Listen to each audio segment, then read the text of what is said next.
Hello and welcome dear student. आज हम next पढ़ेंगे कन्वर्जेंट सीक्वेंस और डाइवर्जेंट सीक्वेंस और ऑसिलेटरी सीक्वेंस क्या होती है, ठीक है ना। तो सबसे पहले कन्वर्जेंट सीक्वेंस क्या है स्टूडेंट, मैंने आपको लिमिट पॉइंट बताया हुआ और आप लोग जानते भी हैं। सॉरी स्टूडेंट, देखिए स्टूडेंट, मैंने आपको लिमिट पॉइंट बताया भी है और आप लोग जानते भी हैं लिमिट पॉइंट क्या होता है। स्टूडेंट, लिमिट पॉइंट आप लोग पढ़ चुके हैं कि अगर कोई भी सीक्वेंस है उसका डिस्टेंस फ्रॉम किसी लिमिट पॉइंट से लेस देन एप्सिलॉन है या लेस देन डेल्टा है, तो उस टाइम हम बोलेंगे लिमिट तुम्हारी एग्जिस्ट कर रही है स्टूडेंट। तो ठीक है ना। तो ये लिमिट के बारे में हम पढ़ चुके हैं। हम पढ़ेंगे कन्वर्जेंट सीक्वेंस क्या होता है स्टूडेंट। देखिए, एक कन्वर्जेंट सीक्वेंस एक ऐसी सीक्वेंस होती है अगर किसी भी सीक्वेंस का कोई लिमिट पॉइंट हो, फाइनाइटली लिमिट मतलब फाइनाइट होगा। कोई भी सीक्वेंस लेंगे फाइनाइटली, भाई फाइनाइटली लिमिट का ही हमें फाइनाइटली सीक्वेंस का ही हमें लिमिट पॉइंट मिलता है स्टूडेंट, ठीक है ना।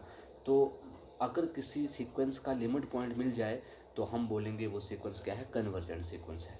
मतलब डेफिनेशन ऐसे लिखेंगे हम, अ sequence is said to be convergent. A sequence is said to be convergent if it has a limit point. If it has a limit point, या हम ऐसे कह सकते हैं if it has a limit, जिसकी लिमिट हो student, तो वैसे वाली सीक्वेंस को हम क्या कहते हैं, सीक्वेंस स्टूडेंट, ठीक है ना। तो अब कुछ और पॉइंट भी सीक्वेंस के बारे में बता देता हूँ मैं तुम्हें आपको, कि एक सीक्वेंस कन्वर्जेंट तब होगी अगर क्या हो, इफ़ अ सीक्वेंस, मैं अभी एग्जांपल देकर भी आपको समझाऊंगा कि कन्वर्जेंट सीक्वेंस कैसी होती है student. If a sequence is convergent, अगर कोई सीक्वेंस कन्वर्जेंट है, then it has a unique limit point, ठीक है स्टूडेंट।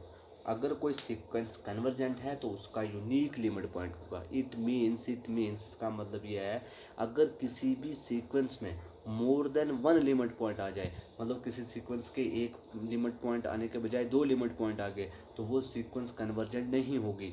इट मीन्स वैसी सीक्वेंस जिसका सिर्फ एक ही लिमिट पॉइंट हो, यूनिक लिमिट पॉइंट हो, तो तब हम कहेंगे वो क्या है, तुम्हारी कन्वर्जेंट सीक्वेंस है स्टूडेंट, ठीक है। जैसे एक और सीक्वेंस का पॉइंट इंपॉर्टेंट याद रखने आप, कि एक sequence, if a sequence is convergent, अगर कोई सीक्वेंस कन्वर्जेंट है तो वो क्या होगी, देन इट इज बॉन्डेड, वो बॉन्डेड होगी स्टूडेंट, बट नॉट कन्वर्सली। लेकिन ऐसा नहीं कह सकते हम कि every bonded sequence is a convergent, नहीं, हर एक बॉन्डेड सीक्वेंस कन्वर्जेंट नहीं होती, लेकिन हर एक कन्वर्जेंट सीक्वेंस बॉन्डेड होती है स्टूडेंट। तो इट मीन्स आप यहाँ से ये चीज़ नोट कर सकते हो कि कोई भी बॉन्डेड सीक्वेंस दी हो तुम्हें, और ऑब्जेक्टिव में भी आजकल जो एग्ज़ाम हो रहे हैं तुम्हारे ऑनलाइन स्टूडेंट, उसमें ज़्यादातर ये ऑब्जेक्टिव पॉइंट ऑफ व्यू से ये चीज़ें इंपॉर्टेंट है, याद रखें कि हर एक सीक्वेंस अगर तुम्हारी बॉन्डेड सीक्वेंस होगी, कोई भी बॉन्डेड सेट या बॉन्डेड सीक्वेंस आपको मिल जाए, तो इट मीन्स वो सीक्वेंस ज़रूर कन्वर्जेंट होगी। लेकिन ज़रूरी नहीं है कि हर एक कन्वर्जेंट तुम्हारी बॉन्डेड हो स्टूडेंट, ठीक है ना, ये चीज़ याद रखें आप। जैसे, और इसका भी, अगर एक सीक्वेंस कन्वर्जेंट है then it has a unique limit point but not a conversely, इसका भी यही है कि ज़रूरी नहीं है कि यूनिक लिमिट पॉइंट वाला ही कन्वर्जेंट होता है स्टूडेंट, ठीक है ना। तो इसकी भी कुछ शर्त हैं, तो आप लोग ये चीज़ याद रखें। हम जब क्वेश्चन स्टेप बाय स्टेप आगे थ्योरम करेंगे ना, तो उस थ्योरम, जब थ्योरम या क्वेश्चन करेंगे इस एक्सरसाइज के रिलेटेड, इन टॉपिक के रिलेटेड, फिर आपको और ज़्यादा समझ आ जाएगी कि कन्वर्जेंट सीक्वेंस क्या होती थी स्टूडेंट, ठीक है ना। जैसे कोई एग्जांपल ले लेता हूँ, सपोज एक सीक्वेंस है 1 2 1, ठीक है ना, 3 1 4 5, इस तरीके से कोई सीक्वेंस आ रही है। तो देखो स्टूडेंट, 1 2 1 3 1 4 5 फिर 1, तो इट मीन्स 1 1 बार बार आ रहा है। इट मीन्स जो भी इस सीक्वेंस के जो भी नंबर हैं, वो सारे, मतलब जितने भी नंबर हैं वो 1 के आस पड़ोस में ही आ रहे हैं। तो मैंने बोला आपको कि an minus L is less than epsilon या लेस दैन डेल्टा, उसको हम लिमिट कहते हैं। जैसे कि अगर कोई एल है, सपोज कोई सीक्वेंस है an इक्वल टू कुछ भी है, ठीक है ना, और उसमें एक ऐसा लिमिट एल, एक ऐसा पॉइंट है लिमिट पॉइंट एल, जिसके अराउंड जिसके अराउंड इस ए एन के इस सीक्वेंस के सारे पॉइंट जो है इसके नेबर में आ रहे हैं, तो वैसे वाले उस केस में हम इस एल को कहते हैं नेबर हो, इस एल को कहते हैं लिमिट पॉइंट। सिमिलरली इस सीक्वेंस को देखिए कि जितने भी पॉइंट हैं वो 1 के करीब है, आस पड़ोस है। देखो 1 फिर 2 फिर 1 आया फिर 3 आया फिर 1 आया, इट मीन सारे नंबर 1 के आस पड़ोसी हैं। तो इसी वाली सीक्वेंस का लिमिट पॉइंट होगा तुम्हारा 1 स्टूडेंट, ठीक है। अगर इसका लिमिट पॉइंट मिल जाता हमें, तो एक ही लिमिट पॉइंट मिलता है 1, तो हम बोलेंगे ये कौन सा सीक्वेंस है, कन्वर्जेंट सीक्वेंस है स्टूडेंट, ठीक है ना। तो ये चीज़ आप लोग याद रखें।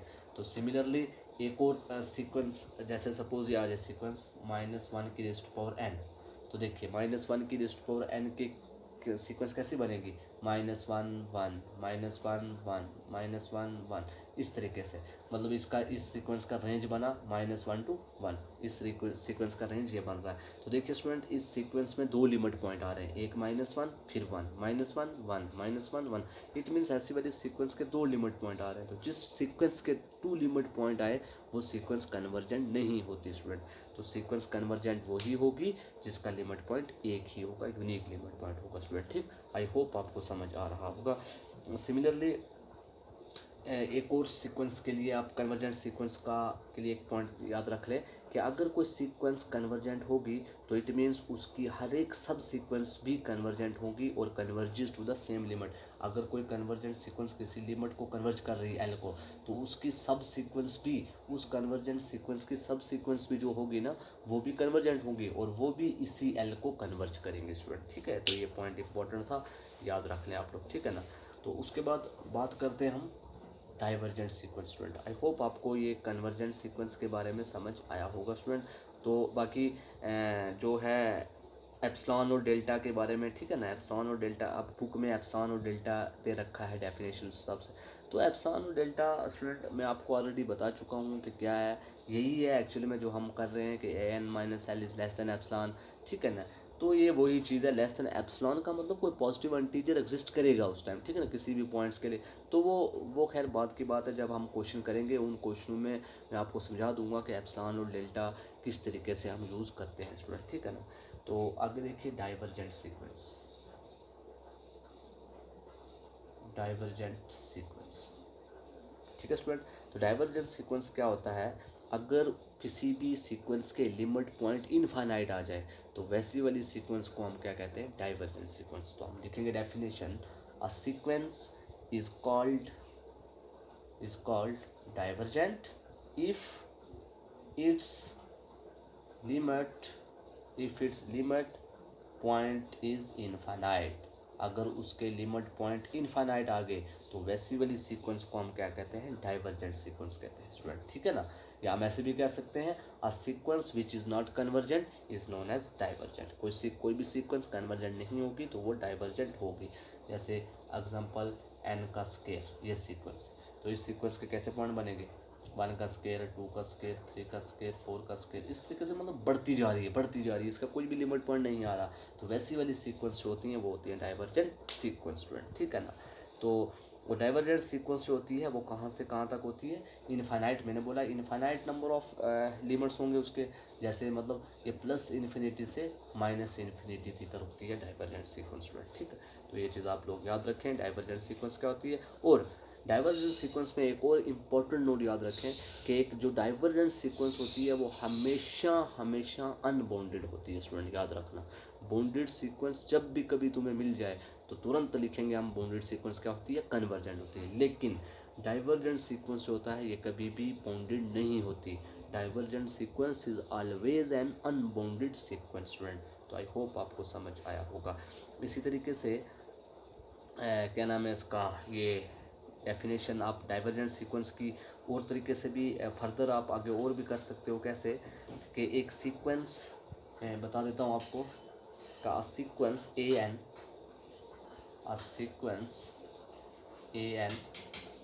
is said to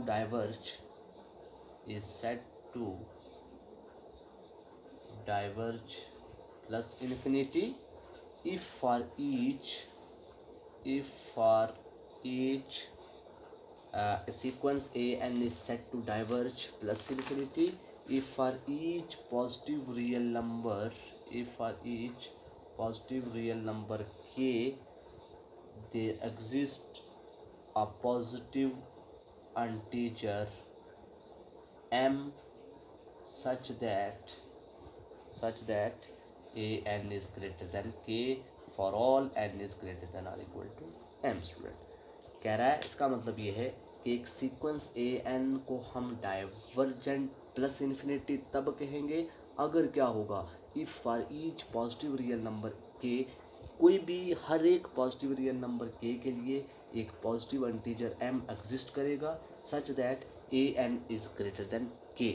इसका कहने का मतलब ये हुआ कि अगर कोई भी तुम्हारे पास सीक्वेंस है सपोज, ठीक है, ए एन कोई भी सीक्वेंस है, वो इस मतलब किसी भी कोई सीक्वेंस एन दे रखी है, अगर उस सीक्वेंस के लिमिट पॉइंट से सीक्वेंस के नंबर मतलब बढ़ते जा रहे हैं, मतलब किसी एक पर्टिकुलर के लिए कोई भी रियल नंबर के है, सपोज उठा लेता हूँ मैं पर्टिकुलर के, कुछ भी पॉजिटिव साइड वाला, ठीक, पॉजिटिव रियल नंबर उठाता हूँ, तो पॉजिटिव रियल नंबर के से अगर उस सीक्वेंस के एलिमेंट बड़े आए, मतलब A N is greater than के, किसी भी पर्टिकुलर के लिए सारे बड़े आए, मतलब 1 2 3 को छोड़कर किसी को 4 5 को छोड़कर, और बाकी वाले सीक्वेंस के जितने भी नंबर हैं, जितने भी मतलब एलिमेंट्स हैं सीक्वेंस के अंदर, वो अगर किसी पर्टिकुलर रियल नंबर के से बड़े आते हैं, तो जैसे सपोज हमने पर्टिकुलर 100 चूज़ कर लिया, ठीक है, मैं कहता हूँ कि इससे बाकी वाले सारे सीक्वेंस के नंबर छोटे हैं,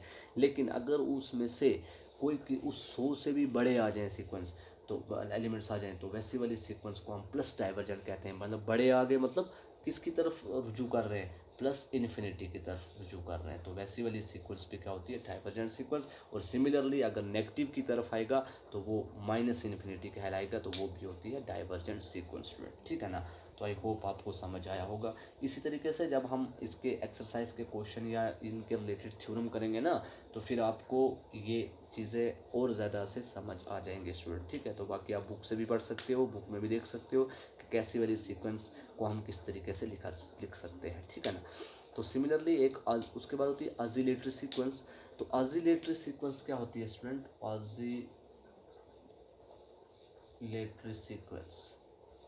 ऑसिलेटरी सीक्वेंस स्टूडेंट वो होती है वैसी सीक्वेंस कि जो क्या हो, ना ही कन्वर्जेंट हो ना ही डाइवर्जेंट हो, मतलब नाइदर कन्वर्जेंट नॉर डाइवर्जेंट। एक ऐसी सीक्वेंस जो ना ही कन्वर्जेंट हो और ना ही डाइवर्जेंट हो, तो उसको हम कहेंगे ऑसिलेटरी सीक्वेंस स्टूडेंट, ठीक है ना।